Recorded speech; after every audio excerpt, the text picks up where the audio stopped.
So here at Wilkinson and Associates, we often use botulinum toxin to treat symptoms of grinding. And this is in a condition where we grind, sometimes unconsciously, at night during periods of stress. We know that it can cause a lot of headaches and even cause the dental enamel to be broken down.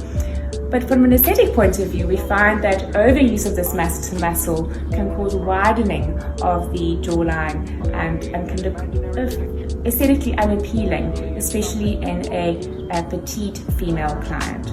So today we're going to treat Natalie's enlarged masseter. Results can last generally between 6 to 9 months, or when you start feeling that the grinding starts to take place again.